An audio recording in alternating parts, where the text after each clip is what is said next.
আমার যুবক বন্ধুরা, এবার আসুন জাহান্নামীদের অবস্থাটা একটু শুনে নেই।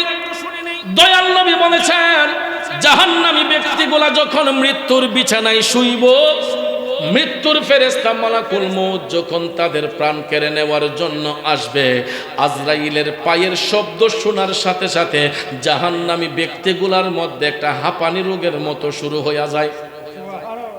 যেটা আমাদের গ্রামের ভাষায় অনেক সময় দেখবেন মানুষের যখন সাকারাত শুরু হয়, আমরা অনেক আঞ্চলিক ভাষায় বলি যে লোকটা টানাত ফিরে রইছে, টান উঠছে।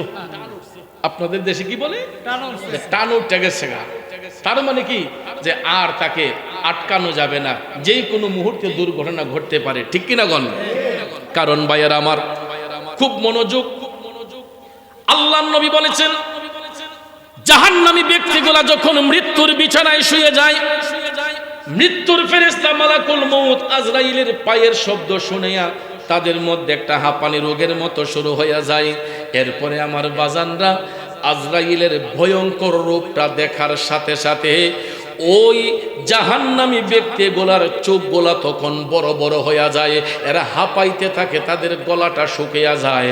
রসুল বলেছেন, ওই মুহূর্তে যদি 7 সমুদ্র 13 নদীর পানিও যদি তার মুখে ঢেলে দেওয়া হয়, ওই ব্যক্তির তৃষ্ণা নিবারণ করা যাবে। আমরা কি করি? সামিজ দিয়ে খালি পানি দেই, সামিজ দিয়ে কি করি? পানি দেই। ডাক্কে আনে করে, অমুক তোর বাপের মুখো শেষ বাবার মতো একটা পানি দিয়ে দে। বাবাজিরা আমার, বন্ধুরা আমার, আল্লাহর হাবিব সাল্লাল্লাহু আলাইহি ওয়াসাল্লাম বলেছেন, সাকারাত যখন শুরু হয়ে যায়, সাকারাত যখন শুরু হয়ে যায়, ওই সাকারাতকৃত ব্যক্তিরা এরা যখন মালাকুল মউতকে দেখে ফেলে, তখন কে তার স্ত্রী, কে তার সন্তান, কে তার মেয়ে, কে তার ছেলে, কে তার বন্ধু বান্ধব, কাউকে আর চিনতে পারে না। আমরা দেখবেন অনয় বিনয় কইরা গিয়া কই, আব্বা আমার চিনছেন নি, আমি আপনার ফুত অমুক। আব্বা আমার চিনছেন নি, আমি আপনার মেয়ে অমুক। ছোট মিয়া ডাক দিয়া কই, ভাই সাহেব আমি আপনার ছোট ভাই অমুক, চিনছেন নি আমারে? তখন দেখবেন চোখটা বড় বড় করে আসলে তাকাইয়া থাকে, কিন্তু আর বলতে পারে না যে তুই আমার ভাই, তুই আমার সন্তান, তুই আমার স্ত্রী। কারণ রসুল বলেছেন, ওই মুহূর্তে ওই মৃত্যু পথের যাত্রী আর কাউকে চিনতে পারে না, তার দৃষ্টি থাকে মৃত্যুর ফেরেশতা মালাকুল মউতের দিকে। কারণ আজরাইল আসিয়া প্রাণ করিব হরণ, হায় গো আজরাইল আসিয়া প্রাণ করিব হরণ। আরে নিজ গুণে সাহেব আল্লাহ করবা নিবারণ, আমার উপায় কে তখন আমার আল্লাহ নিরঞ্জন, না জানি কি হালে আমার হইব মরণ। এ বন্ধুরা আমার, বাবাজিরা, দয়াল নবী বলেছেন, ওই জাহান্নামী ব্যক্তিটা মৃত্যুর ফেরেশতাকে দেখা তার চোখগুলা উল্টে যাবে। তখন মৃত্যুর ফেরেশতা ভয়ঙ্কর রূপ দেখায়া পায়ের বৃদ্ধাঙ্গুল থেকে টিপতে টিপতে টিপতে টিপতে বুকের মধ্যে দমটাই না নিষ্টাকে অচেতন বানাইয়া, দেখবেন সাকারাত যখন শুরু হয়, মানুষ যখন মৃত্যুর কোলে ঢলে পড়ে, আস্তে আস্তে নিচ থেকে অবশ হইয়া যায়, ঠিক নি বাজান? নিচটা দেখবেন আস্তে আস্তে অবশ হইয়া যায়, চেতন থাকে না, শুধু বুকের উপর দমটা থাকে, জোরে জোরে একটু হাঁপাইতে থাকে। ওই মুহূর্তে জাহান্নামী ব্যক্তি যদি হয়, দয়াল নবী বলেছেন, মৃত্যুর ফেরেশতা মালাকুল মউত আজরাইল ওই জাহান্নামী ব্যক্তিটারে এমন একটা ভয়ঙ্কর চিপ মারে, আজরাইলের ভয়ঙ্কর চিপে অনেক ব্যক্তির পেশাব পায়খানা বের হয়ে যায়। অনেক জাহান্নামী ব্যক্তিগুলা চোখটা বন্ধ করার সময় পায় না, কারণ দৃষ্টি থাকে মৃত্যুর ফেরেশতার দিকে, এই ভয়ঙ্কর চিপে। তখন ভাইয়ার আমার, অনেকের পেশাব পায়খানা বের হয়ে যায়। যদি আমার কথাটা বিশ্বাস না হয়, যারা মৃত ব্যক্তির লাশ ধৌত করেন তাদেরকে জিজ্ঞেস করে দেখবেন, কিছু কিছু লাশ ধৌত করলে দেখা যায় পায়খানার রাস্তা দিয়া ময়লা, পেশাবের দুর্গন্ধ লঙ্গিতে পাওয়া যায়, আছে না? প্রায় লাশ দেখবেন ধোয়ার সময় পায়খানার রাস্তা দিয়ে ময়লা পাওয়া যায়, লুঙ্গির মধ্যে পেশাবের দুর্গন্ধ পাওয়া যায়। এটা হলো যারা দুনিয়াতে মানুষের হক নষ্ট করেছে, মানুষকে কষ্ট দিয়েছে, আল্লাহর ইবাদত থেকে নিজেকে দূরে রেখেছে, ওই ব্যক্তিগুলার মরণ যন্ত্রণা খুব কঠিনতম হয়, কারণ তাদের মৃত্যুটা খুব কষ্টদায়ক হয়। আর মুমিন ব্যক্তিদের কাছে মনে হয় যেন একটা পিঁপড়া কামড় দিছে, এর চাইতে বেশি নয়, এরা হাসি মুখে চলে যায়। আর জাহান্নামী ব্যক্তিগুলা এত কষ্টে তাদের জীবনটা বের করা হয়। ভাইয়ার আমার, আজরাইলের ভয়ঙ্কর চিপে পেশাব পায়খানা তো বের হই বটে, অনেকের চেহারাটা বিদ্রুপের মতো হইয়া যায়, তো তার মরণ এমন কষ্ট হইছে। আবার কিছু কিছু অসৎ মানুষ মারা গেলে দেখবেন সমাজের মানুষ, আল্লাহ দেশটা ঠান্ডা হইব, আল্লাহ তোমার বলা তুমি নিছো, অসন্তুষ্ট হইয়া দুনিয়ার মানুষগুলা ওই মানুষদেরকে নিয়ে আফসোস করে না, বরঞ্চ আল্লাহর কাছে প্রার্থনা করে যে আল্লাহ তুমি যে এই খাডাস লোকটারে নিছো, এই পাপিষ্টটাকে তুমি দুনিয়া থেকে নিছো, আল্লাহ দেশটা এখন ঠান্ডা হইব। কথা কোন ঠিক না বেঠিক? মুমিন ব্যক্তি কারা হয়? মুমিনদের পরিচয় কি? অর্থাৎ মুমিন হবে একমাত্র তারা যারা সমাজের মধ্যে অনৈতিক কাজ করে না, যারা মানুষের ক্ষতি করে না, যারা গীবত করে না, পরনিন্দা করে না, অর্থাৎ যারা নেক আমলের মধ্যে নিজেকে নিয়োজিত রাখে, 5 ওয়াক্ত নামাজ পড়ে, যারা রমজান শরীফের রোজা পালন করে, যাদের উপর হজ ফরজ, যারা হজ পালন করে, যাদের উপর যাকাত ফরজ, যারা যাকাত প্রদান করে, ওই সমস্ত ব্যক্তিগুলা বান্দা থেকে আল্লাহর বন্ধু হয়। আর আল্লাহর বন্ধু যারা হয় এরা মুমিন হয়। মুমিন ছাড়া আল্লাহর বন্ধু হওয়া যায় না। কথা বলেন ঠিক না বেঠে?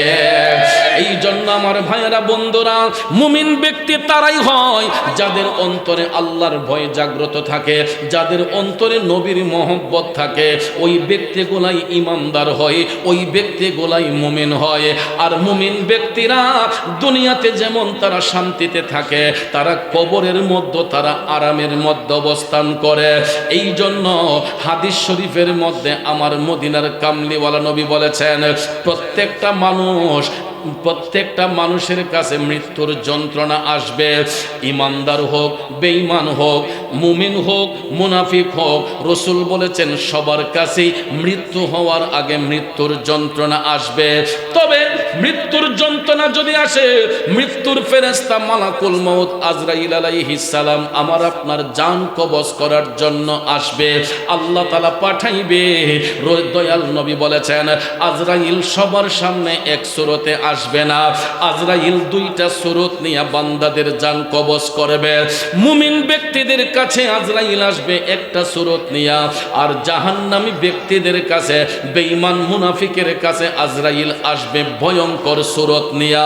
তাইলে বলুন ভাইয়ারা আমার, বন্ধুরা আমার, দুনিয়াটা আমার আপনার জন্য চিরস্থায়ী না ক্ষণস্থায়ী? চিরস্থায়ী না ক্ষণস্থায়ী? এই জন্য শায়ের লিখেছেন, এ দুনিয়া ছেড়ে চলে যাব একদিন, মায়ারি বাঁধন ভেঙে যাবে একদিন, আসব না আমি আর এ ভুবনে কোনো দিন, এ দুনিয়া ছেড়ে চলে যাব একদিন। ঠিক না বেঠি? আমি সহজভাবে আপনাদের কাছে জানতে চাই, আজকে যারা আমার মতো বাবা হারায়া এতিম হয়েছেন, যাদের মা দুনিয়াতে নাই, মা হারা এতিম যারা হয়েছেন, দাদা দাদি যারা হারিয়েছেন, বলুন তো 1000 চেষ্টা করলে, 1000টা ডাক ডাকলে তারা কি আর কখনো ফিরে আসবে? কথা বলেন, আসবে? এ বন্ধু, লন্ডন যান, আমেরিকা যান, সিঙ্গাপুর যান, মালয়েশিয়া যান, সেখানে গেলে মোবাইল ফোনের মাধ্যমে যোগাযোগ করা যায়। ইমো সফটওয়্যার, হোয়াটসঅ্যাপ, মেসেঞ্জারের মাধ্যমে ভিডিও কনফারেন্স করে কথা বলা যায়, ভিডিও কলে কথা বলা যায়, আবার টিকিট কাটলে আবার বাংলাদেশে আসা যায়। কিন্তু কবর দেশ এমন একটা দেশ, যেই দেশের মধ্যে চলে গেলে ওই দেশ থেকে আর কখনো ফিরে আসা যায় না। আওয়াজ করে বলুন ঠিক না বেঠে? মুমিন ব্যক্তি যারা হয়, মুত্তাকি মুনাফিক যারা হয় তারা কবরের ভয় তারা জাগ্রত করেছেন, কবরের চিন্তা করেছেন, আখিরাতের চিন্তা করে তারা কখনো চিটারি বাটফারি করে নাই, কোনো মানুষের হক নষ্ট করে নাই। তারা সব সময় আল্লাহ আল্লাহ জিকির করেছেন, তারা সব সময় তাহাজ্জুদ কায়েম করেছেন। কারণ মুমিন ব্যক্তিরা দুনিয়ার জিন্দেগি বেশি দিন চায় না। আল্লাহওয়ালা ব্যক্তি যারা হয়, বুজুর্গ ব্যক্তি যারা হয়, এরা এই দুনিয়ার জিন্দেগি বেশি দিন চায় না।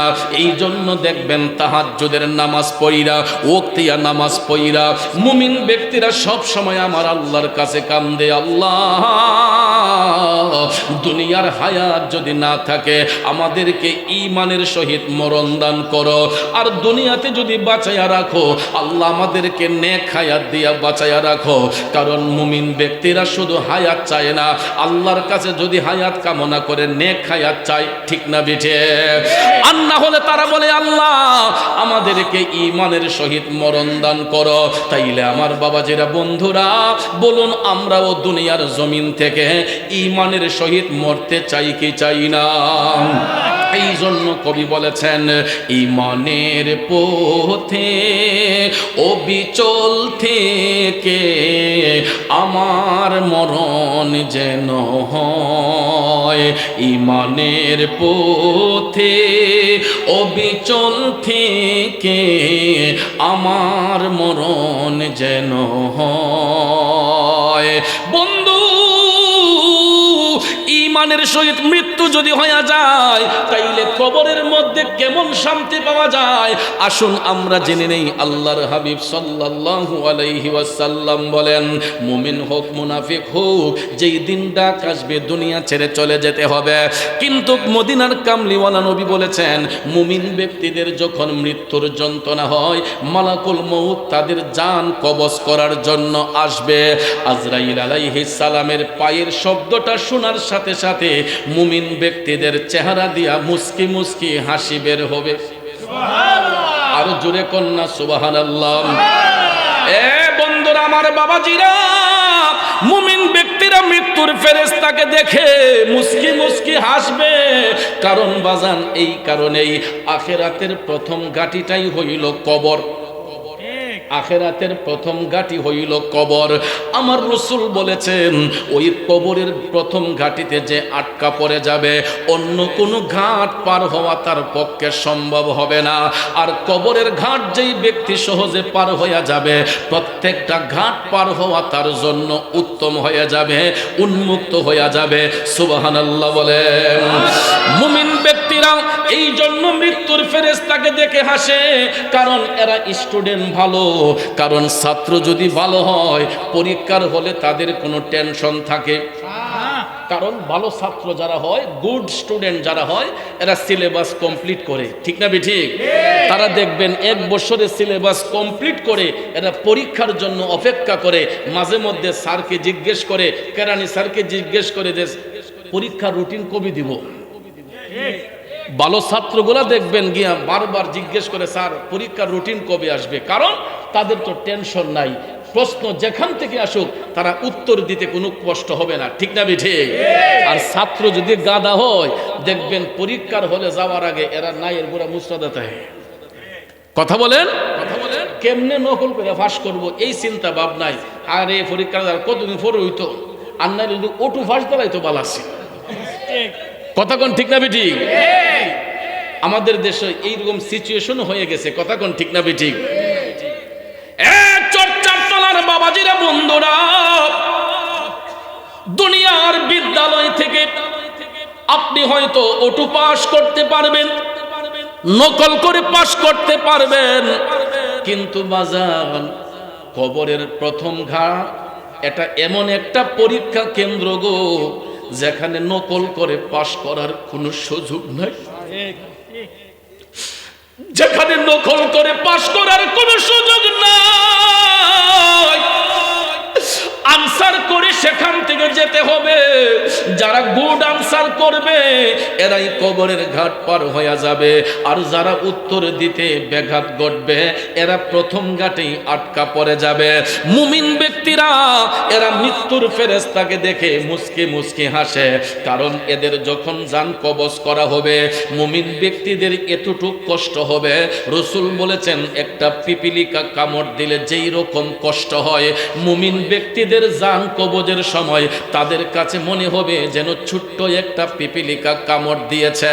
এর চাইতে বেশি কষ্ট হবে না রে বাজান।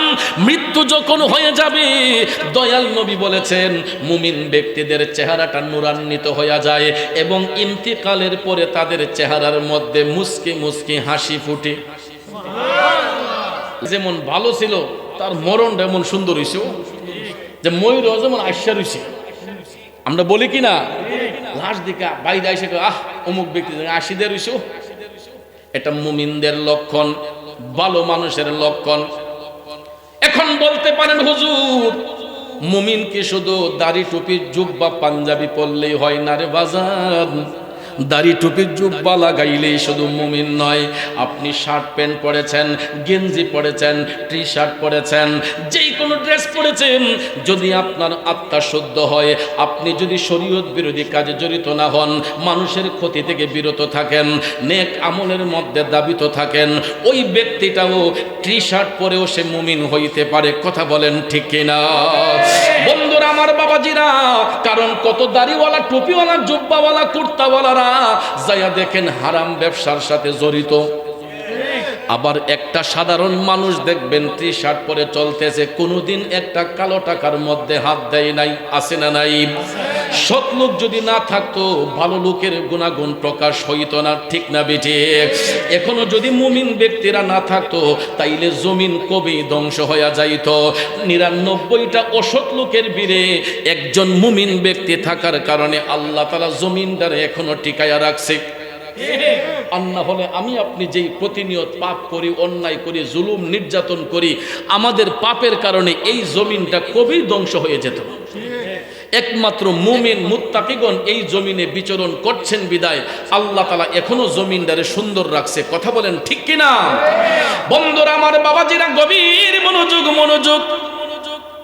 দয়াল নবী বলেছেন মুমিন ব্যক্তিদের ইন্তেকালের পরে তাদের চেহারাটা নূরান্বিত হয়ে যায়, তার চেহারার মধ্যে মুস্কি মুস্কি হাসি ফুটে।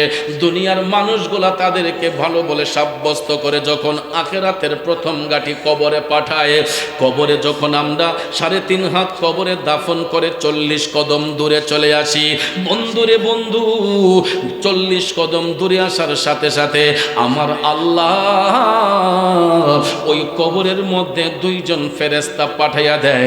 একজন ফেরেশতার নাম মুনকার আর একজন ফেরেশতার নাম নকির। মুনকার এবং নকির ফেরেশতা কবরের মধ্যে হাজির হইয়া যাইব।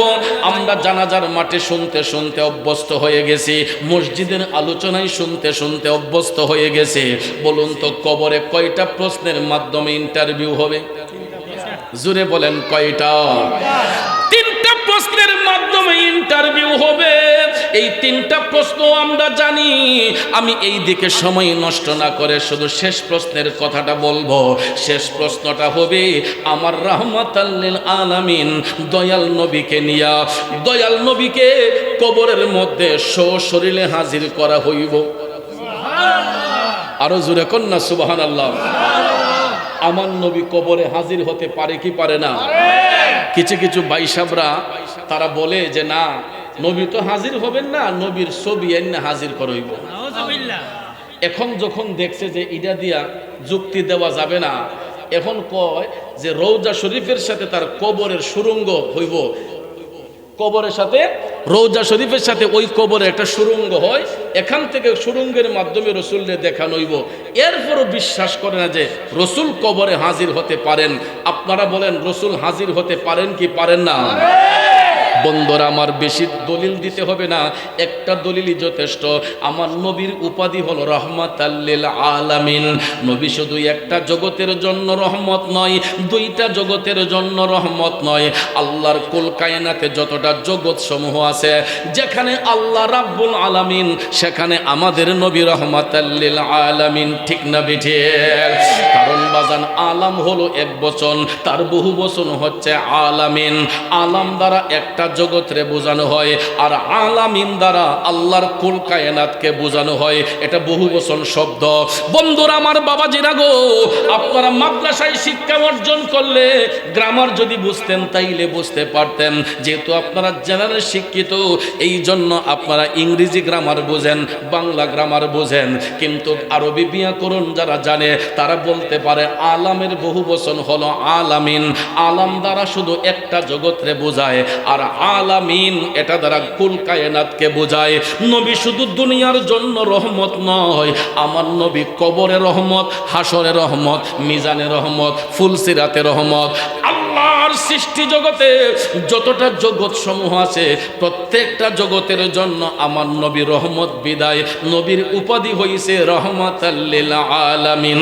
চিল্লায়া বলেন সুবহানাল্লাহ। আমিও ধম গুনাহগার লিখেছে, পবিত্র কোরআনের মাঝে বলে দিলেন আল্লাহ পাকে রহমাতাল লিল আলামিন। নূর নবীজির এজাজত কুল কায়নাতের মাঝে মুদের নবী রহমত। শ্রেষ্ঠ নিয়ামতের মাঝে শ্রেষ্ঠ নবী মুহাম্মদ। কুল কায়নাতের মাঝে মুদের নবী রহমত। ঠিক না বেঠিক? জগতের বন্ধুরা রে, ও মুরব্বী বাবাজিরা, আমার সম্মানিত মা বোনরা যারা শুনছেন গো, আমার নবীরে কবরের মধ্যে সশরীরে হাজির করা হইব, এবং মুনকার নাকির ফেরেশতা ওই কবরবাসীকে বলবে, ওমান হাজার রজুল বইসা ফিকুম। আমার নবীকে দেখাইয়া বলবে, ওনাকে চিনো কিনা, ওনার সম্পর্কে ধারণা কি?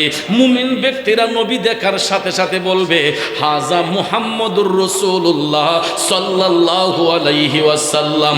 চিৎকার মেরে কি সুবহানাল্লাহ বলা যাবে না? কারণ নবী ছাড়া ওই কবরে নাই রে বান্ধব নাই, নবী ছাড়া ওই কবরে নাই রে বান্ধব নাই।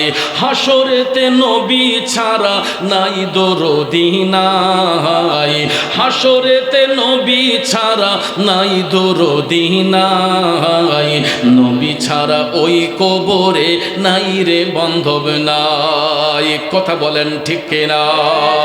এ বন্ধু, দুনিয়ার যত স্বজন, দুনিয়ার যত বন্ধু বান্ধব, এরা শুধু দুনিয়ার জন্য।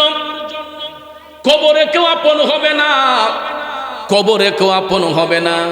এই জন্য কবি বলছে, নবী ছাড়া ওই কবরে নাই রে বান্ধব নাই, নবী ছাড়া ওই কবরে নাই রে বান্ধব নাই। বান্দার জন্য রহমত আমার নবী মুহাম্মদ। দুজাহানে আর কে আছে মুদেরই সম্পদ? ঠিক কিনা বলেন? দুজাহানে আর কে আছে মুদেরই সম্পদ? নবী ছাড়া আমাদের কোনো আর সম্পদ আছে? টাকা পয়সা, ধন দৌলত, স্ত্রী, সন্তান, পুত্র, এইগুলা শুধু দুনিয়ার জন্য। কবরে এইগুলা আমার আপনার আপন হবে না। কথা বলেন ঠিক কিনা? এ বাবাজিরা, আমার বন্ধুরা আমার, স্বামী স্ত্রী যতই ভালোবাসা করুক না কেন, স্বামীর চোখের সামনে স্ত্রী যদি মারা যায়, স্ত্রী যদি মারা যায়, স্বামী হয়তো কান্না করবে। স্ত্রীর চোখের সামনে স্বামী মারা গেলে হয়তো স্ত্রী বেকুল হইয়া কান্নাকাটি করবে।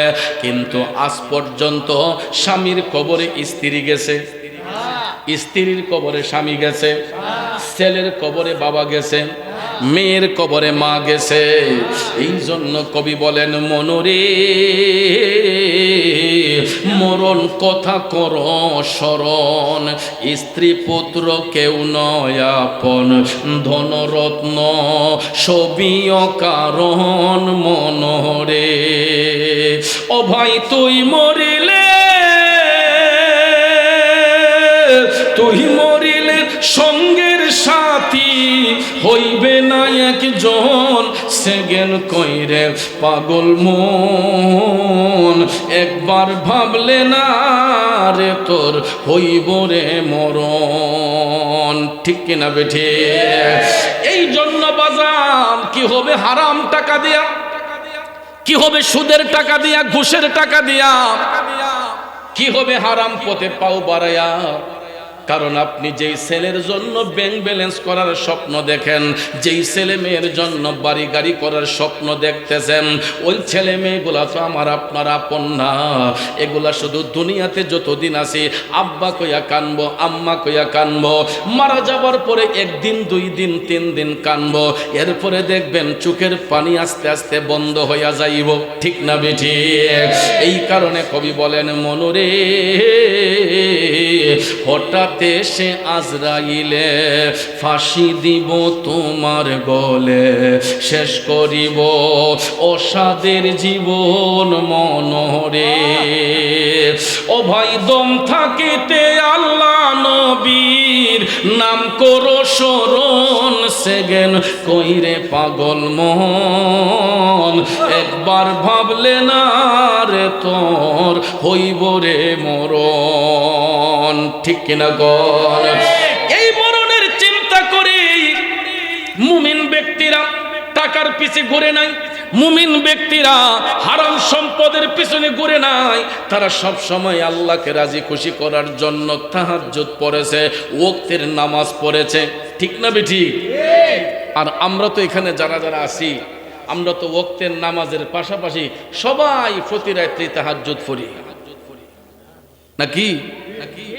না না না, এখানে যারা যারা আছেন সবাই তাহাজ্জুদ গুজার। তাহাজ্জুদ পড়ব দূরের কথা, ওয়াক্তের নামাজের মধ্যে খুঁজে পাওয়া যায় না। রাগ করবেন না, গুসা নিবেন না। আমি গর্ব করে বলতে পারবো, চ্যালেঞ্জ করে বলতে পারবো যে এখনো আমার মাহফিলে যেই শ্রোতাগুলা বসছেন, এখানে অর্ধেকেরও বেশি মানুষ আজকে এশারের নামাজটা কাজা হয়েছে। কষ্ট পাইছেন? কথা সত্য না মিথ্যা? আল হাক্কু মুররুন, সত্য কথা তিতা লাগে, কিন্তু তিতা জিনিসটার কিন্তু মূল্য বেশি। কথা কোন? খাবারের মধ্যে বসলে দেখবেন টেবিল আগে চা কিতা আছে, কুস্তা না দেখলে কেউ করল্লা নাই। তো করল্লা জিনিসটা কি খুব বেশি মিষ্টি নাকি? তাইলে ইডা সুকা না মিডা? করল্লা সুকা। যদিও জিনিসটা তিতা হয়, এটা লিভারের জন্য ভালো। এই জন্য ডাক্তার সাহেব গেলেই কয় যে করল্লা খাইয়েন, লিভার পরিষ্কার থাকবো। এরপরে দেখবেন গেলে কয় বাড়ির দক্ষিণ পাশে একটা নিম গাছের চারা লাগাইয়েন যদি জায়গা থাকে। তাইলে বাজান গাছের তো অভাব নাই, কত রঙের গাছ আছে দেশ। ডাক্তারের কাছে গেলে কয় বাড়ির দক্ষিণ পাশে একটা নিমের চারা লাগাইয়েন, তাহলে নিম গাছের পাতাটা মনে হয় খুব বেশি মিষ্টি। চাচা কিতা মিষ্টি নেই? জীবনে যারা একবার খাইছে তারা বলতে পারবে তিতা কত প্রকার ও কি কি। তো বাজান নিম পাতা যদিও তিতা হয়, এটার বাতাসটা উপকার, অক্সিজেনের জন্য ভালো। এই নিম পাতা যদি কেউ খেয়েও ফেলে, এটা লিভারের জন্য ভালো, ক্যান্সার রোগ প্রতিরোধ করে। কথা বলেন ঠিক না বেজি? জিনিসটা যদিও তিতা হয়, গুণগত মান কিন্তু ভালো। করল্লা জিনিসটা যদিও তিতা হয়, গুণগত মান ভালো। ঠিক সেই রকম ভাবে আল্লাহ মুররুন, সত্য কথা তিতা, যদিও তিতা হয় সত্য কথাটারে পছন্দ করবেন। আমি চ্যালেঞ্জ করে বলতে পারি, এখানে যারা বসছেন অর্ধেকেরও বেশি মানুষের এশারের নামাজ কাজা হয়েছে, মাগরিবের নামাজ কাজা হয়েছে, আসরের নামাজ কাজা হয়েছে, জোহরের নামাজ কাজা হয়েছে, ফজরের কথা কইলে তো লজ্জাই আসে। রাগ করছে? ফজরের নামাজ পড়লে দেখা যায় মসজিদের মধ্যে ইমাম সাহেব, মুয়াজ্জিন সাহেব আর মুরব্বী দুই একজন মুসল্লি, একজন হিকুনাদা কাশে আর একলা হিকুনাদা কাশে। কথা কোন? এই ফাওয়ারলেস মানুষটি এরা দেখা যায় এক দুইজন লোক, কিন্তু অধিকাংশ মানুষ দেখবেন নামাজ কাজা করে, তারা অহরহ নামাজ কাজা করে দিনের পর দিন, রাতের পর রাত পার করে দেয়। কথা বলেন ঠিক না বেঠিক? কিন্তু বাজান, আমরা কিন্তু সারা রাত সজাগ থাকি। এই যে একটা সম্পদ, এটা কিন্তু শুধু আমার হাতে নয়, অনেকের হাতে আছে। প্রত্যেকের ঘরে যদি খাবার না থাকে, মোবাইলে এমবি থাকে। অ্যান্ড্রয়েড মোবাইল কিন্তু সবার হাতে আছে। আর এখন অধিকাংশ পরিবারে রাতের বেলা তাড়াতাড়ি ঘুমায় না, এশারের নামাজ পড়ে খাবার দাবার খেয়ে 10টা 11টার ভিতরে ঘুমাইয়ে গেলে আমরা সুন্দর করে ফজরের নামাজ পড়তে পারি। কিন্তু একটা পরিবারও কি 12টা 1টার আগে কেউ ঘুমায়? সবার হাতে এই সম্পদ, এই মোনাজাত আছে।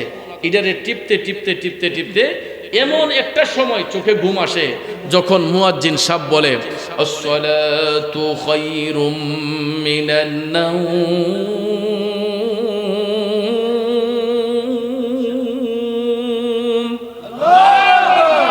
বলুন তো, মুয়াজ্জিন সাহেব কি কারো বাপদাদার নাম ধরে গালি দিয়েছে? সম্পদ কেড়ে নেওয়ার কথা বলেছেন? মুয়াজ্জিন সাহেব মধুর কণ্ঠে বলতেছেন, আসসালাতু খায়রুম মিনান নাম, ঘুম থেকে নামাজ ভালো, ঘুম থেকে নামাজ ভালো। আমাদের মুসল্লিরা কয় না হুজুর, সারা রাত মোবাইল টিপছি, এখন আমাদের ঘুমটাই ভালো। ঠিক না বেঠিক? সকালবেলা জিগাইলে আজকে ফজর আজান কেমন হইছে কইতে পারি না। এক ঘুমে সকাল 9টা হয়, 10টা হয় বন্ধু। একদিন নয়, 2 দিন নয়, দিনের পর দিন চলে যায়। আপনারা বলুন তো, এই যে নামাজ কাজা করে ঘুমের ঘরে চলে গেলাম, ঘুমের ঘরে মৃত্যুর ফেরেশতা আসতে পারে কি পারে না? ওরে কেমন করে ঘুমাও তুমি, কেমন করে ঘুমাও তুমি, ফজর করে কাজা, এমনও তো হতে পারে জোহরে জানাজা। ঠিক কিনা বলেন? আমি নিজে দেখেছি অনেক মানুষ রাতে ঘুমিয়েছে, এই ঘুম থেকে আর উঠে নাই, জীবনের শেষ ঘুম ঘুমিয়ে গেছে, শেষ পর্যন্ত তাকে কবরস্থ করা হয়েছে। তাইলে বাজান, পায়ে হাত ধরে বলবো, দুনিয়াদারি এত না করে, দুনিয়াদারির পিছে না ঘুইরা আখিরাতের চিন্তাটা একটু কইরা, হারাম পথে পা না বাড়িয়ে সৎ পথে জীবনটাকে সাজাম, তাইলে কবরের মধ্যে শান্তি পাওয়া যায়। আল্লাহর হাবিব বলেছেন, মুমিন ব্যক্তিরা যখন ওই কবরের মধ্যে যাইয়া তারা যখন বলে ফেলবে যে হাজা মুহাম্মদুর রাসূলুল্লাহ সাল্লাল্লাহু আলাইহি ওয়াসাল্লাম, নবীর পরিচয় যখন দিয়ে দিবে, সঙ্গে সঙ্গে মুনকার নাকির ফেরেশতা চলে যায়। তখন আল্লাহ তাআলা আরেকদল রহমতের ফেরেশতা পাঠাইয়া ওই মুমিন ব্যক্তিদের কবরটাকে 70 গজ প্রসারিত কইরা এক একজন মুমিনের কবরকে এক একটা নূরের মহল বানায়া দেওয়া হয়। এই ডকুমেন্ট আমরা পাইলাম নবীর মাধ্যমে। কারণ আল্লাহর হাবিব যখন মেরাজ শরীফের মধ্যে গিয়েছিলেন, প্রথম আসমানে যাবার পরে আল্লাহ তাআলা আপন হাবিবকে নির্দেশ করলেন যে, ওগো হাবিব, আমি আপনার জন্য জান্নাত এবং জাহান্নাম উভয়টাই সাজিয়ে রেখেছি। আপনি চাইলে আগে জান্নাত দেখতে পারেন, চাইলে আগে জাহান্নামটাও দেখতে পারেন। দয়াল নবী ডাক দিলেন, জিবরাইল, আমি আগে জাহান্নামটা দেখব। জাহান্নামের আলামত দেখা আমার দয়াল নবী যখন জান্নাতের গেইটে দাঁড়ালেন, এটা অটোমেটিকলি খুলে গেছে। সুবহানাল্লাহ কোন? আপনারা দেখবেন আমাদের দেশে অনেক বড় বড় ব্যাংক, বড় বড় রেস্টুরেন্ট, হোটেলে গেলে দেখবেন অটো ডোর আছে গ্লাসের, এটা সেন্সর লাগানো আছে। আমাদের শরীরের ব্লাড সার্কুলেশনের সাথে এটা কানেকশন। ঠিক না বেঠিক? আমাদের শরীরের হাওয়া লাগলেই দেখবেন এটা অটোমেটিকলি খুলে যায়। কিন্তু আজও পর্যন্ত কি এটা নিয়ে একবার গবেষণা করছি আমরা যে এটা কিভাবে আবিষ্কার করলো বিজ্ঞানীরা? আমরা তো জানি শুধু যেটা বিজ্ঞানীরা আবিষ্কার করেছে, কিন্তু বিজ্ঞানীকে যদি প্রশ্ন করা হয়, বিজ্ঞানী ভাই আপনি কোন জিনিসটা রিচার্জ করে এই অটো ডোরের আবিষ্কার করেছেন? বিজ্ঞানী আপনাকে বলে দিবে যে আমি আমার নবীর মেরাজ শরীফকে রিচার্জ করে রসুল যখন জান্নাত এবং জাহান্নামের গেইটে গিয়ে দাঁড়িয়েছিলেন তখন অটোমেটিকলি নবীজি দাঁড়ানোর সাথে সাথে এটা খুলে গেছে। আমার নবীর কারণে এই অটো ডোরের আবিষ্কার হয়েছে। দয়াল নবীকে রিচার্জ করে বিজ্ঞানীরা এই অটো ডোরের আবিষ্কার করেছে। জান্নাতের গেট খোলার পরে আমার দয়াল নবী জান্নাতের ফেরেশতারা রাসূলকে অভ্যর্থনা জানালো। আমার দয়াল নবী জান্নাতে প্রবেশ করিয়া দেখতে পাইলেন কিছু কিছু নূরের মহল দেখা যায়। এক একটা মহলের মধ্যে এক একজন লোক বসে আছে। আমার দয়াল নবী মুস্কি মুস্কি হাসতেছেন। জিব্রাইল আলাইহিস সালাম ডাক দিয়া বলে, নবী গো, ওগো মায়ার নবীজি, আপনি যেই নূরের মহলগুলা দেখতেছেন গো নবী, এইগুলা দুনিয়ার কোনো ঘর বাড়ি না। ইয়া রাসূলুল্লাহ নবী গো, এইগুলা আপনার মুমিন উম্মতের এক একটা কবর। ইয়া নবীর প্রেমিকেরা, যুবক ভাইয়েরা আমার, মুমিন ব্যক্তিদেরকে কবরে রাখার পরে ওই কবরটার 3.5 হাত থাকে না, আমার আল্লাহ রহমতের ফেরেশতা পাঠাইয়া 70 গজ প্রসারিত কইরা এক একজন মুমিনের কবরকে এক একটা নূরের মহল বানাইয়া দেয়। এই জন্য আল্লাহর ওলিগণ দুনিয়ার জমিন থেকে বিদায় হইলে আমরা তাদের মাজার শরীফের জায়গাটা একটু বড় পরিসরে করি। এই যে আল্লাহ শাহ রহমাতুল্লাহের মাজার শরীফটা গিয়া দেখেন, একটু বড় পরিসরে জায়গা নিয়ে করা হয়েছে। অসুবিধা কি? কারণ লোকটা যদি আল্লাহর ওলি হয়, উনি যদি আল্লাহর বন্ধু হয়, দয়াল নবীর হাদিস মোতাবেক মুমিনদের কবর 3.5 হাত থাকে না, এটা নূরের মহল হইয়া যায় রে বাজান। কারণ আপনারা বলেন তো, ওলিরা মরা না জিন্দা? যদি আল্লাহর কোরআন সত্য হয়, ওলিরা মরে না। সূরা বাকারায় স্পষ্ট করে প্রমাণ আছে, ওয়ালা তাকুলু লিমান ইউকতালু ফি সাবিলিল্লাহি আমওয়াত। আল্লাহ তাআলা বলেন, যারা আমি আল্লাহর পথে কতল হয়ে যায়, যারা আমি আল্লাহর পথে নিজের জীবনটাকে বিলিয়ে দেয়, এ দুনিয়াবাসীরা তোমরা তাদেরকে মৃত বলিও না। বাল আহইয়াউ ওয়ালাকিন লা তাশউরুন, এরা জীবিত, তোমরা এদের সম্পর্কে জানো না, এই জন্য তাদেরকে তোমরা মৃত বলিও না। এই জন্য যুবক মুমিন ব্যক্তিরা দুনিয়া ছেড়ে যাবার পরে কবর দেশে যখন তারা যায়, তাদের কবরটাকে আল্লাহ নূরের মহল বানাইয়া দেয়। কিন্তু দুঃখ লাগে ওই জায়গায়, আমাদের দেশের মধ্যে দেখবেন কিছু কিছু মৌলবী সাহেব আছে, ঘুমটা গামটা দিয়ে আইসা কবরের ওয়াজ কইরা কান্দাইব, কবরের আযাব কেমনে সইব, কবরে সাপে কামড়াইব। নিজেও কান্দে, পাবলিকও কান্দায়।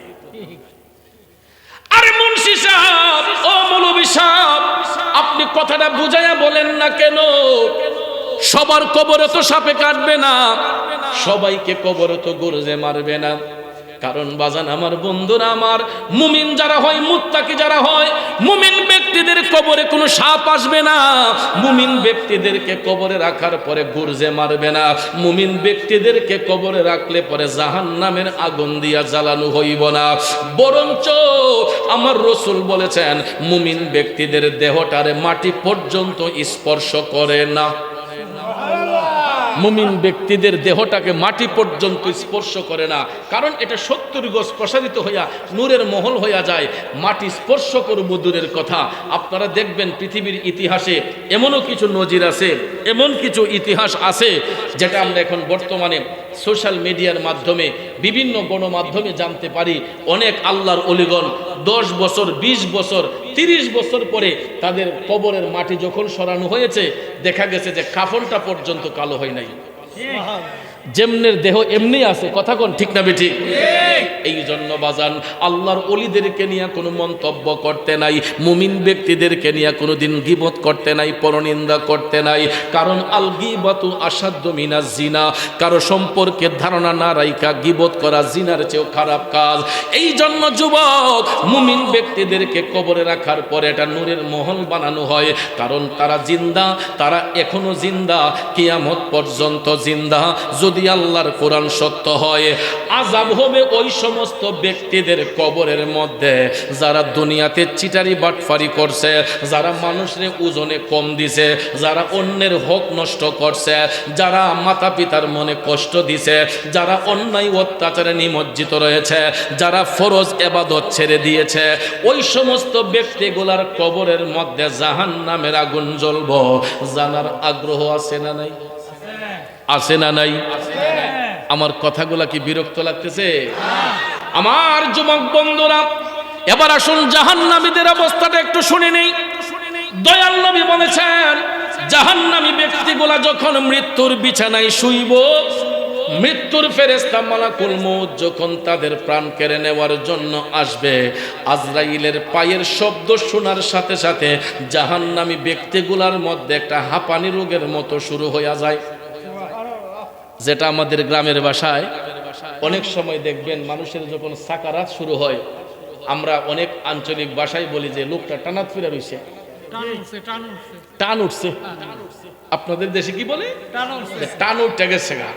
তার মানে কি যে আর তাকে আটকানো যাবে না, যেই কোনো মুহূর্তে দুর্ঘটনা ঘটতে পারে, ঠিক কিনা গণ? কারণ ভাইয়ের আমার খুব মনোযোগ, আল্লাহর নবী বলেছেন জাহান্নামী ব্যক্তিগুলা যখন মৃত্যুর বিছানায় শুয়ে যায়, মৃত্যুর ফেরেশতা মালাকুল মউত আজরাইলের পায়ের শব্দ শুনিয়া তাদের মধ্যে একটা হাঁপানি রোগের মতো শুরু হয়ে যায়। এরপরে আমার বাজানরা আজরাইলের ভয়ঙ্কর রূপটা দেখার সাথে সাথে ওই জাহান্নামী ব্যক্তিগুলার চোখগুলা তখন বড় বড় হয়ে যায়, এরা হাঁপাইতে থাকে, তাদের গলাটা শুকিয়ে যায়। রাসূল বলেছেন ওই মুহূর্তে যদি 7 সমুদ্র 13 নদীর পানিও যদি তার মুখে ঢেলে দেওয়া হয়, ওই ব্যক্তির তৃষ্ণা নিবারণ করা যাবে। আমরা কি করি? সামিজ দিয়ে খালি পানি দেই, সামিজ দিয়ে কি করি? পানি দেই। ডাক্কে আনে করে অমুক তোর বাপের মুখো শেষ পাওয়ার মতো একটা পানি দিয়ে দে। বাবাজিরা আমার, বন্ধুরা আমার, আল্লাহর হাবিব সাল্লাল্লাহু আলাইহি ওয়াসাল্লাম বলেছেন সাকারাত যখন শুরু হয়ে যায়, সাকারাত যখন শুরু হয়ে যায়, ওই সাকারাতকৃত ব্যক্তিরা এরা যখন মালাকুল মউতকে দেখে ফেলে, তখন কে তার স্ত্রী, কে তার সন্তান, কে তার মেয়ে, কে তার ছেলে, কে তার বন্ধু বান্ধব, কাউকে আর চিনতে পারে না। আমরা দেখবেন অনয় বিনয় কইরা গিয়া কই, আব্বা আমার চিনছেন নি, আমি আপনার ফুত অমুক। আব্বা আমার চিনছেন নি, আমি আপনার মেয়ে অমুক। ছোট মিয়া ডাক দিয়া কয়, ভাই সাহেব আমি আপনার ছোট ভাই অমুক, চিনছেন নি আমারে? তখন দেখবেন চোখটা বড় বড় করে আসলে তাকাইয়া থাকে, কিন্তু আর বলতে পারে না যে তুই আমার ভাই, তুই আমার সন্তান, তুই আমার স্ত্রী। কারণ রাসূল বলেছেন ওই মুহূর্তে ওই মৃত্যু পথের যাত্রী আর কাউকে চিনতে পারে না, তার দৃষ্টি থাকে মৃত্যুর ফেরেশতা মালাকুল মউতের দিকে। কারণ আজরাইল আসিয়া প্রাণ করিব হরণ, হায় গো আজরাইল আসিয়া প্রাণ করিব হরণ। আরে নিজ গুণে সাহেব আল্লাহ করবানি বারণ, আমার উপায় কি তখন আমার আল্লাহ নিরঞ্জন, না জানি কি হালে আমার হইব মরণ। এ বন্ধুরা আমার, বাবাজিরা, দয়াল নবী বলেছেন ওই জাহান্নামী ব্যক্তিটা মৃত্যুর ফেরেশতাকে দেখা তার চোখগুলা উল্টে যাবে। তখন মৃত্যুর ফেরেশতা ভয়ঙ্কর রূপ দেখায়া পায়ের বৃদ্ধাঙ্গুল থেকে টিপতে টিপতে টিপতে টিপতে বুকের মধ্যে দমটা আইনা নিচটাকে অচেতন বানাইয়া, দেখবেন সাকারাত যখন শুরু হয়, মানুষ যখন মৃত্যুর কোলে ঢলে পড়ে আস্তে আস্তে নিচ থেকে অবশ হইয়া যায়, ঠিক নি বাজান? নিচটা দেখবেন আস্তে আস্তে অবশ হইয়া যায়, চেতন থাকে না, শুধু বুকের উপর দমটা থাকে, জোরে জোরে একটু হাঁপাইতে থাকে। ওই মুহূর্তে জাহান্নামী ব্যক্তি যদি হয়, দয়াল নবী বলেছেন মৃত্যুর ফেরেশতা মালাকুল মউত আজরাইল ওই জাহান্নামী ব্যক্তিটারে এমন একটা ভয়ঙ্কর চিপ মারে, আজরাইলের ভয়ঙ্কর চিপে অনেক ব্যক্তির পেশাব পায়খানা বের হয়ে যায়। অনেক জাহান্নামী ব্যক্তিগুলা চোখটা বন্ধ করার সময় পায় না, কারণ দৃষ্টি থাকে মৃত্যুর ফেরেশতার দিকে। এই ভয়ঙ্কর চিপে তখন যখন ভাইয়ারা আমার অনেকের পেশাব পায়খানা বের হইয়া যায়, যদি আমার কথাটা বিশ্বাস না হয়, যারা মৃত ব্যক্তির লাশ ধৌত করেন তাদেরকে জিজ্ঞেস করে দেখবেন, কিছু কিছু লাশ ধৌত করলে দেখা যায় পায়খানার রাস্তা দিয়া ময়লা পেশাবের দুর্গন্ধ লঙ্গিতে পাওয়া যায়, আছে না? প্রায় লাশ দেখবেন ধোয়ার সময় পায়খানার রাস্তা দিয়ে ময়লা পাওয়া যায়, লুঙ্গির মধ্যে পেশাবের দুর্গন্ধ পাওয়া যায়। এটা হলো যারা দুনিয়াতে মানুষের হক নষ্ট করেছে, মানুষকে কষ্ট দিয়েছে, আল্লাহর ইবাদত থেকে নিজেকে দূরে রেখেছে, ওই ব্যক্তিগুলার মরণ যন্ত্রণা খুব কঠিনতম হয়, কারণ তাদের মৃত্যুটা খুব কষ্টদায়ক হয়। আর মুমিন ব্যক্তিদের কাছে মনে হয় যেন একটা পিঁপড়া কামড় দিছে, এর চাইতে বেশি নয়, এরা হাসি মুখে চলে যায়। আর জাহান্নামী ব্যক্তিগুলা এত কষ্টে তাদের জীবনটা বের করা হয়। ভাইয়ার আমার, আজরাইলের ভয়ঙ্কর চিপে পেশাব পায়খানা তো বের হয়ে বটে, অনেকের চেহারাটা বিদ্রুপের মতো হইয়া যায়, তো তার মরণ এমন কষ্ট হয়েছে। আবার কিছু কিছু অসৎ মানুষ মারা গেলে দেখবেন সমাজের মানুষ, আল্লাহ দেশটা ঠান্ডা হইব, আল্লাহ তোমার বলা তুমি নিছো, অসন্তুষ্ট হইয়া দুনিয়ার মানুষগুলা ওই মানুষদেরকে নিয়ে আফসোস করে না, বরঞ্চ আল্লাহর কাছে প্রার্থনা করে যে আল্লাহ তুমি যে এই খাডাস লোকটারে নিছো, এই পাপিষ্টটাকে তুমি দুনিয়া থেকে নিছো, আল্লাহ দেশটা এখন ঠান্ডা হইব। কথা কোন ঠিক না বেঠিক? এ বন্ধুরা আমার, বাবাজিরা, এমন জীবন যেন আল্লাহ কাউকে না দেয়, দুনিয়া ছেড়ে যাবার পরে যেন মানুষ আমাদেরকে গালমন্দ না করে। এই জন্য পায়ে হাত করে বলবো, কোনোদিন কারো হক নষ্ট করা যাবে না, কোনোদিন কারো মনে কষ্ট দেওয়া যাবে না বাজান।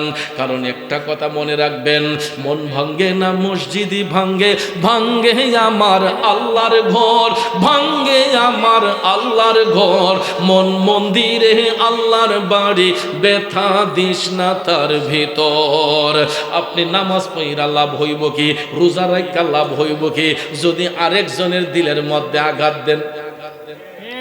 এই জন্য বাজার, নামাজ কাজা করছেন, রোজা কাজা করছেন, আল্লাহর কাছে চোখের পানি চাইরা তওবা করলে আল্লাহ মাফ করে দিব। নামাজ কাজা হয়েছে, রোজা কাজা হয়েছে, আল্লাহ কয় আমার নাম রহমান, আমার নাম রাহিম, আমার নাম গাফফার। আমার বান্দাগুলা যখন অনুতপ্ত হইয়া যায়, চোখের পানি ছেড়ে দেয়, আমি আর বরদাস্ত করতে পারি না, আমি মাফ করে দিই। কিন্তু বান্দা যদি বান্দার মনে কষ্ট দেয়, ওই বান্দা যতক্ষণ ক্ষমা না দিবে, আমি আল্লাহ ক্ষমা দিতে পারতাম না। কারণ আদম সন্তানদেরকে আল্লাহ এত ইজ্জত দিয়েছেন, এত পাইরুটি দিয়েছেন। কারণ দেখেন পৃথিবীর যত প্রাণী আছে, সব প্রাণীর সুরত নমুনা এক ধরনের, কিন্তু আদম সুরত ভিন্ন, ঠিক কিনা কোন? একটা গরু দেখেন, হাজার হাজার গরু এক জাত, একটা মুরগ দেখেন, হাজার হাজার মুরগ একই রকম, সুরতের কোনো পরিবর্তন আছে? ওজনে কম বেশি হয়, কালার ডিফারেন্ট হয়, কিন্তু সুরতে কোনো পরিবর্তন। কিন্তু আল্লাহর আদম দেখতে যদিও আমাদের হাত, পাও, নাক, চোখ, মুখ, অল বডি কমপ্লিট আছে, কিন্তু কারো রূপের সাথে কারো রূপের কোনো মিল। আমার বাজানের নামটা কি? জনাব মাজুর নাগর সাহেব। তাকাইয়া দেখেন তো আল্লাহ তাআলা এই ভদ্রলোকের যেই সুন্দর সুরত দিয়ে আল্লাহ বানাইছে, সারাটা পৃথিবী ঘুইরা দেখেন তো এই সুরতের আরেকটা মাজুনাগর সাহেব আসেনি। আমি মুরাদ চৌধুরীর দিকে তাকাইয়া দেখেন তো আল্লাহ তাআলা আমি অদম গুনাহগারের যেই রূপ দিয়া বানাইছে, সারাটা পৃথিবী ঘুরে দেখুন তো এই রূপের আরেকটা মুরাদ চৌধুরী খুঁজে পাবেননি। এই রকম ভাবে আমি কেন নাম মাজুনাগর কেন? এখানে যারা আছেন প্রত্যেকটা মানুষের চেহারার দিকে তাকাইয়া দেখেন, কালো হোক, শ্যাম বর্ণ হোক, উজ্জ্বল বর্ণ হোক, যে কোনো কালারের হোক, আল্লাহ তাআলা যাকে যেই সুরত দিয়া বানাইছেন, পৃথিবীতে এই সুরতের অবিকল আরেকটা মানুষকে আল্লাহ তৈয়ার করছে। আরে এমন সাধ্য কার আছে ভাই এই ঘড়ি তৈয়ার করে? এই ঘড়ি তৈয়ার করে ভাই লুকাই ঘড়ির ভিতরে, ভাই লুকাই ঘড়ির ভিতরে। আরে 3 কাটা 12 জুয়েলে, মিনিট কাটা হইল দিলে, এ নয়নে ডুবলে পরে দেখতে পাবে চোখের সামনে। মন আমার দেহ গড়ি সন্ধান করি, বানাই আছে কোন মেস্তরে। মন আমার দেহ গড়ি এত গুরুত্বপূর্ণ কিছু কথা এই ছন্দগুলোর মধ্যে আছে। সকালবেলা তো বলবেন যে মুরাদ চৌধুরী গান গাইয়া গেছে। আরে বাজান, সব সুর শুধু খারাপ না, কিছু কিছু কথা সুর দিয়ে বললে পরে এগুলা দেহ তত্ত্বের কিছু কথা আছে রে বাজান। আপনি দেখেন একজন রাজমিস্ত্রি, কাঠমিস্ত্রি, ফার্নিচার যখন বানায় কিছু না কিছু ত্রুটি বিচ্যুতি থাকে। ফিনিশিং কি একবারে পছন্দ হয়? বেটা চেষ্টা করতে কম করে না, এত সুন্দর বার্নিশ ফিনিশিং দিছে, এরপরও গৃহস্থ এমনি ছায়া কোনা ও এই কোনাটা বে হইছে, ঠিক না বেটি?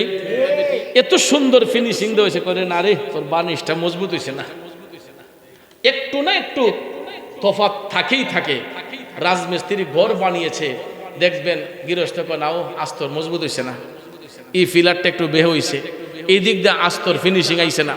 কারণ মানুষের তৈয়ারকৃত জিনিস, মানুষের তৈয়ারকৃত জিনিস এটা একদম নিখুঁত হবে না। যতই চেষ্টা করেন কিছু না কিছু ত্রুটি থাকবেই থাকবে। কথা কোন ঠিক কিনা? এই জন্য কবি বলছেন, ওরে মাটির একটা কিস বানায়া মিশিং দিছে, তার ভিতর রং বেরঙের বার্নিশ করা, দেখতে গড়ি কি সুন্দর ভাই, দেখতে গড়ি কি সুন্দর। আমার আল্লাহ কেমন কারিগর, এক একটা মানুষ বানায়া এক একটা সুরত দিছে, এত সুন্দর আস্তর, এত সুন্দর ফিনিশিং, এত সুন্দর আমাদেরকে নিখুঁত ভাবে আল্লাহ তৈয়ার করছে। বলুন তো পৃথিবীর কেউ এটাতে টুক ধরতে পারবে? ত্রুটি দেখাতে পারবে? মাটির একটা কিস বানায়া মিশিং দিছে, তার ভিতর এই মেশিনটা হলো কাল। মেশিনটা কি? এই সফটওয়্যারের নাম হচ্ছে কাল। এই মেশিনটা হলো কাল। এটা প্রত্যেকটা মানুষের বাম স্তনের 2 আঙ্গুল নিচে। ভাইয়ার আমার, বন্ধুরা আমার, এটা জন্মের পরে আয়নার মতো পরিষ্কার থাকে। কিন্তু আমরা নারী পুরুষ যখন সাবালক সাবালিকা হই, আমাদের 3 ধরনের নফসানিয়তের মধ্যে কঠিনতম যে নফস, এটা হচ্ছে নফসে আম্মারা। শয়তানের ধোঁকায় পড়ে আমরা যখন পাপের দিকে ড্রাইভার্ট হয়ে যাই, তখন আমাদের এই ইঞ্জিনের মধ্যে, আমাদের এই মেশিনের মধ্যে কালো দাগ পড়ে যায়। প্রায় সময় দেখবেন ল্যাপটপ টিপলে, কম্পিউটার টিপলে এগুলোর মধ্যে সফটওয়্যারে ভাইরাস আসে না? তো এই ভাইরাসগুলো মাঝে মাঝে দূর করতে হয়। আবার দেখবেন অ্যান্টিভাইরাস দূর করার জন্য আপনার সফটওয়্যারের মধ্যে আরো কিছু সফটওয়্যার আছে, এগুলা ভাইরাস নির্মূল করে। কথা কোন ঠিক না বেঠিক?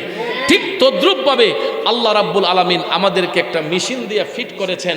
আর এই মেশিনটা তাজা হয় তখন এই মেশিনের তেল, মোবিল সব কিছু হলো আল্লাহর জিকির।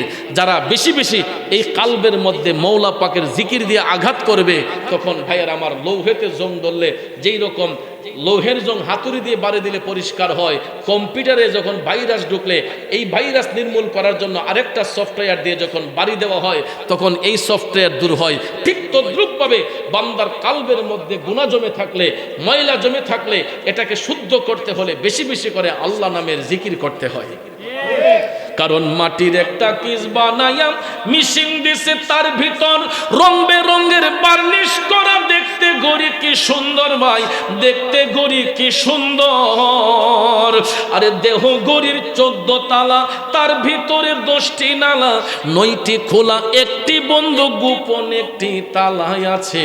মন আমার দেহ গড়ি সন্ধান করি, বানায় আছে কোন মেস্তরি, মন আমার দেহ গড়ি। এ বন্ধুরা আমার, বাবাজিরা, আমরা এই যে 9টি খোলা, একটি বন্ধ, গোপন একটি তালা, একটি বন্ধ, এটা কি জিনিসটা? এটা হলো আমাদের রুহুটা। এই যে রুহুটা যে বন্দী আছে দেহের ভিতরে, এটা কি আমরা চোখে দেখতেছি? চোখে দেখা যায়? এটা আসে কোন দিকে, যায় কোন দিকে, আসে কোন দিকে, যায় কোন দিকে, আমরা দেখতে পাই না। কথা কোন ঠিক না বেঠিক? কিন্তু যখন নিজকে নিজে যদি চিনে ফেলেন, নিজকে নিজে যদি চিনতে পারে, তাহলে এই রুহুটাকে দেখা সম্ভব হয়ে যাবে। আরো জোরে কোন না সুবহানাল্লাহ। বাবাজিরা আমার, বন্ধুরা আমার, এই জন্য আমি যেই কথাটা বলতে চেয়েছিলাম, জাহান্নামী ব্যক্তিদের কথা, এদের চেহারাটা বিদ্রুপের মতো হয়ে যায়। দুনিয়ার মানুষগুলা তাদেরকে অবজ্ঞা করে। শুধু দুনিয়ার মানুষ নয়, দেখবেন দুনিয়ার মানুষগুলা তাদেরকে কবরে যখন পাঠাইয়া দেয়, কবরস্থ করার পরে 40 কদম দূরে আইসা আমরা যখন চলে আসি, যখন তখন আবার মুনকার নাকির ফেরেশতা আল্লাহ কবরে পাঠায়। প্রশ্ন কয়টা? শেষ প্রশ্ন হবে আমার নবীকে নিয়া। এরা তো আগের প্রশ্নের উত্তরও দিতে পারবে না। যখন বলা হবে আমার হাজার রজুল বইসা ফিকুম, তখন ওই জাহান্নামীটা রসুলকে দেখার পরে বলবে লা আদরি, আমি জানি না, আমি চিনি না। কি বলবে? যে আমি চিনি না। দেখেন কেমন পুরা কপাল্লা, নবীজিরে দেখার পরও ওই দিন বলবে যে রসুলকে চিনে না। তখন ভাইয়ার আমার মুনকার নাকির ফেরেশতা চলে যাবে। তখন দয়াল নবী বলছেন আল্লাহ তাআলা আরেক দল আযাবের ফেরেশতা ওই জাহান্নামীদের কবরের মধ্যে পাঠায়। এই আযাবের ফেরেশতা যখন কবরে আসে, আয়েশা তারা কবরের দুই পাশের মাটিগুলারে চাপাইতে শুরু করে।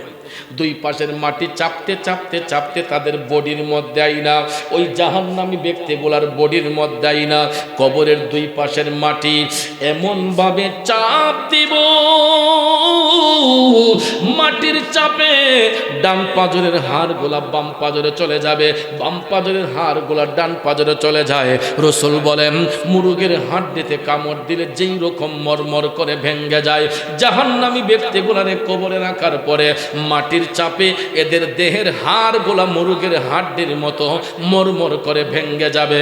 এটাই শেষ নয়, তখন ভাইয়ের আমার ওই জাহান্নামী ব্যক্তিদের কবরের মধ্যে আল্লাহ রাব্বুল আলামিন জাহান্নামের আগুন দিয়ে তাদেরকে দগ্ধ করবে।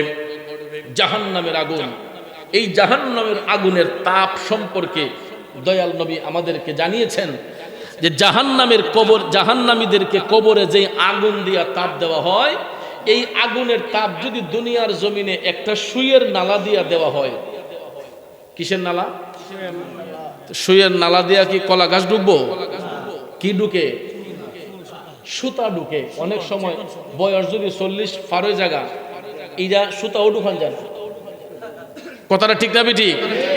বয়স যখন 40-50 ওভার হয়ে যায়, তখন দেখবেন সুইয়ের নালা দিয়া আর সুই এই সুতাটাও ঢুকানো যায় না। কথা কোন ঠিক না বেটি? এটা এমন ছোট একটা ছিদ্র। দয়াল নবী বলেছেন জাহান্নামীদের ব্যক্তিদেরকে কবরে যে আগুনের তাপ দেওয়া হয়, দুনিয়ার জমিনে যদি একটা সুইয়ের নালা দিয়া এই তাপটা খালি একটু বের করা হয়, তাহলে গোটা পৃথিবীর মানুষের চেহারা ঝলসে যাবে। নাউজুবিল্লাহ বলেন।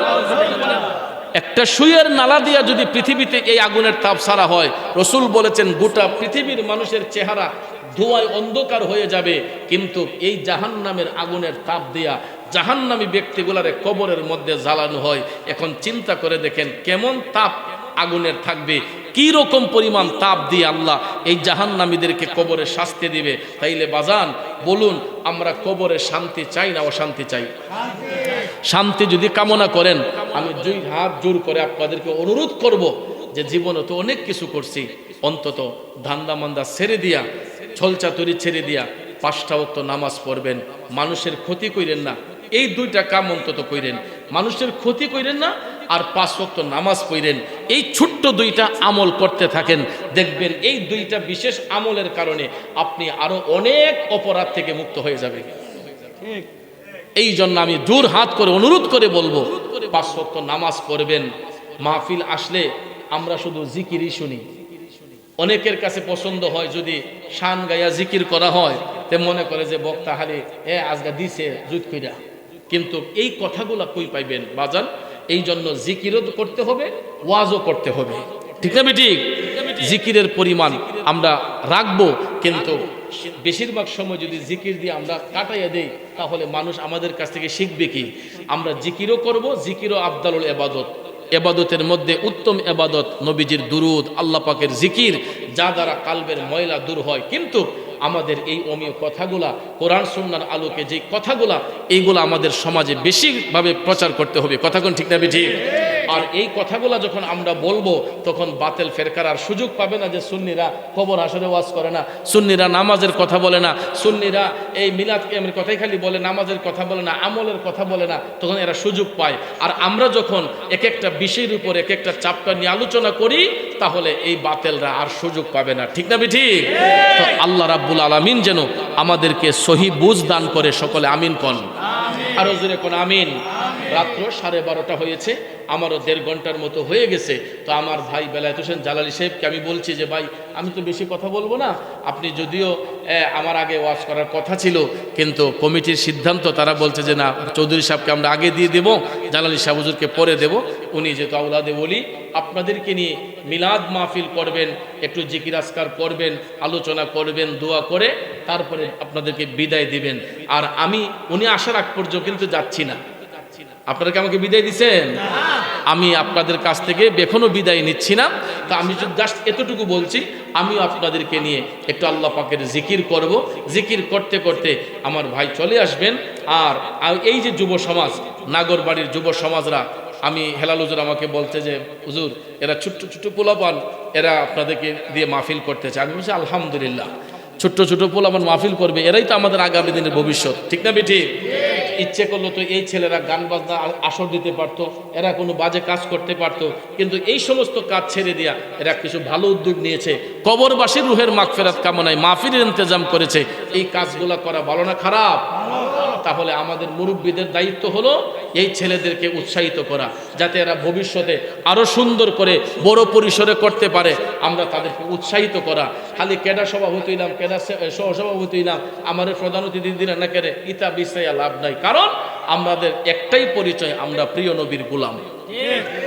এই জন্য আশেক কয়, প্রেমিক কয়, দুজাহানে কি যে হবে মোদের পরিচয়, প্রিয় নবীর গোলাম ছাড়া অন্য কিছু নয়, প্রিয় নবীর গোলাম ছাড়া অন্য কিছু নয়। বলুন দুজাহানে কি যে হবে মোদের পরিচয়, প্রিয় নবীর গোলাম ছাড়া অন্য কিছু নয়, প্রিয় নবীর গোলাম ছাড়া অন্য কিছু নয়। ঠিক কিনা বলেন?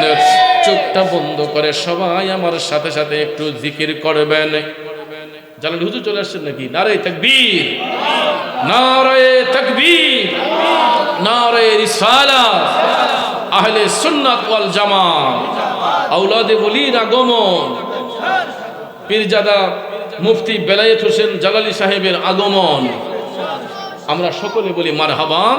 তো আমার ভাই চলে এসেছেন, আল্লাহ পাক যেন আমার ভাইয়ের হায়াত ইলমের দরজাত যেন বুলন্দ করেন। কারণ ভাইয়ের আমার, বাবাজিরা আমার, গ্রামের ভাষায় একটা কথা বলে, বাবা ভালো তো ছেলে ভালো, মা ভালো তো জি, গাই ভালো তো বাছুর ভালো, দুধ ভালো তো ঘি। ঠিক না বেঠে? গাছের গোড়া ভালো হইলে ফল সুন্দর হয়। যার উজ্জ্বল দৃষ্টান্ত এই জালালি পরিবার। ওনার আব্বাজান আল্লামা মরহুম মগফুর আমিরুল ইসলাম জালালি রহমতুল্লাহ আলাইহি, উনি একজন যুগশ্রেষ্ঠ একজন আলেম ছিলেন। আমাদের বাংলাদেশে বরেণ্য আলেমদের মধ্যে একজন আলেম ছিলেন, যিনি সত্যের পক্ষে কথা বলতে গিয়া কখনো কাউকে পরোয়া করতেন না, বাতিলদের বিরুদ্ধে দাঁত ভাঙ্গা কথা বলতেন।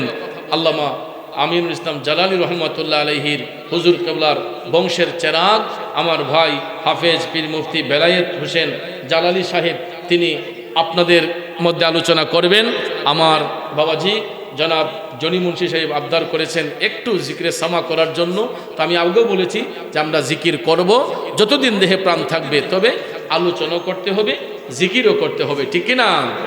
সবাই চোখটা বন্ধ করে একটু মোহব্বতের আওয়াজে পড়ুন ইসমে জাত আল্লাহ আল্লাহ আল্লাহ আল্লাহ আল্লাহ আল্লাহ আল্লাহ আল্লাহ আল্লাহ আল্লাহ।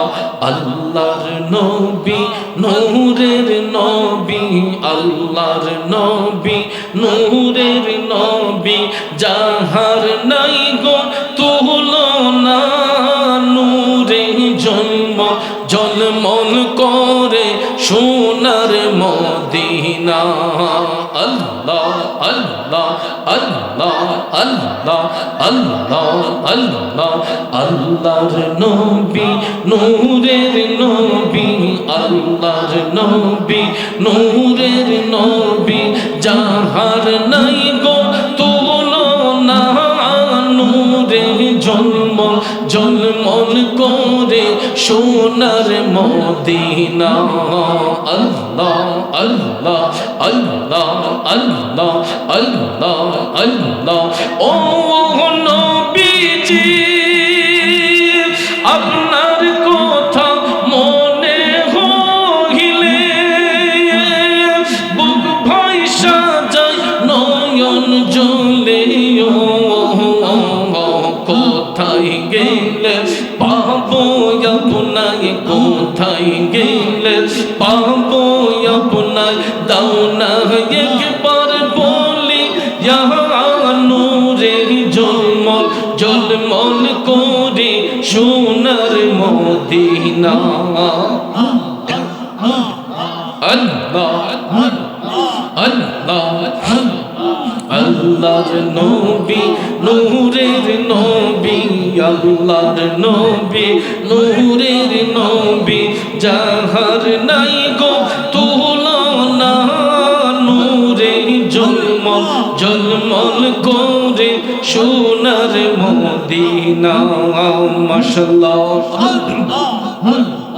আল্লাহ আল্লাহ আল্লাহ আল্লাহ আল্লাহ তুমি মেহেরবান গো নবীজি তুমি মেহেরবান ও নবীজি তুমি মেহেরবান নয়নে একবার দেখিলে জোড়াইতাম পরাণ ও নবীজি তুমি মেহেরবান মাশাআল্লাহ আল্লাহ আল্লাহ আল্লাহ আল্লাহ আল্লাহ আমরা সবাই পাপী গো নবীজি তুমি দয়াবান তোমার দয়া দিয়ে করবা মোদের মুশকিল আসান ও নবীজি তুমি মেহেরবান মারহাবা আল্লাহ আল্লাহ আল্লাহ আল্লাহ আল্লাহ আল্লাহ তুমি আদি তুমি অন্ত তুমি মোদের জান খোদার কাছে পাক যে তোমার পবিত্র জবান ও নবীজি তুমি মেহেরবান মারহাবা আল্লাহ আল্লাহ আল্লাহ আল্লাহ আল্লাহ আল্লাহ আল্লাহ আল্লাহ কত কষ্ট করলাম নবীজি ওহুদের ময়দান দন্দন মুবারক শহীদ করলো কাফের বেঈমান ও নবীজি তুমি মেহেরবান মাশাআল্লাহ আল্লাহ আল্লাহ আল্লাহ আল্লাহ আল্লাহ আল্লাহ আল্লাহ আল্লাহ ও দম মুরাদ কে দে বলে গাইব নবীজির শান নবীজির চরণ না পাইলে হইব পেরেশান ও নবীজি তুমি মেহেরবান মাশাআল্লাহ আল্লাহ আল্লাহ আল্লাহ আল্লাহ মুর্শিদ নামে এত মধু মুর্শিদ নামে এত মধু খাইলে মধু ফুরায় না আমার মন হইয়াছে দেওয়ানা মাশাআল্লাহ আল্লাহ আল্লাহ আল্লাহ আল্লাহ আল্লাহ লা ইলাহা ইল্লাল্লাহু মুহাম্মাদুর রাসূলুল্লাহ সাল্লাল্লাহু আলাইহি ওয়াসাল্লাম সকলে বলি মারহাবা বাবাজিরা আমার কথায় ভাষায় আলোচনায় ব্যবহারে কারো মনে কষ্ট পেয়ে থাকলে কষ্ট নেবেন না তরিকতের স্বার্থে সুন্নিয়তের স্বার্থে আপনাদেরকে অনুরোধ করে বলবো হাটে ঘাটে যেখানে যে অবস্থায় থাকি আমরা ওয়াক্ত মোতাবেক 5 ওয়াক্ত নামাজ পড়ব হালাল রিজিক খাবো হারাম ব্যবসায় কখনো যাব না সৎ পথে থাকবো সত্যের পথে থাকবো সুন্নিয়তের পক্ষে থাকবো ইনশাআল্লাহ আল্লাহ পাক আমাদেরকে কবুল করুক সবাই বলি আমিন যাক আমার ভাই জালালী সাহেব আলোচনা করবেন আপনারা ওনার নসিহতপূর্ণ বয়ান শুনে তারপরে মোনাজাত দিয়ে এই বিরিয়ানি কি খালি আমদানি খাওয়াইছে না হেরা লেগে আছে আছে মা যেই মজার বিরিয়ানি মাশাআল্লাহ আজকে গরুর গোশতের বিরিয়ানি খুব টেস্টি বিরিয়ানি হয়েছে আমি কিন্তু দুঃখিত আপনাদেরকে রেখে আগে খেয়ে ফেলেছি অত্যন্ত চমৎকার আজকে বাবুর্চির গুণ অনেক ভালো মাশাআল্লাহ যে বাবুর্চি বানিয়েছেন হ্যাঁ আলহামদুলিল্লাহ তাইলে যিনি রান্না করেছেন অত্যন্ত সুন্দর বিরিয়ানি মারার পাক হয়েছে তা আপনারা সবাই তাবারুকটা নিয়ে তারপরে যাবেন ইনশাআল্লাহ ঠিক আছে আসসালামু আলাইকুম ওয়া রাহমাতুল্লাহি ওয়া বারাকাতুহু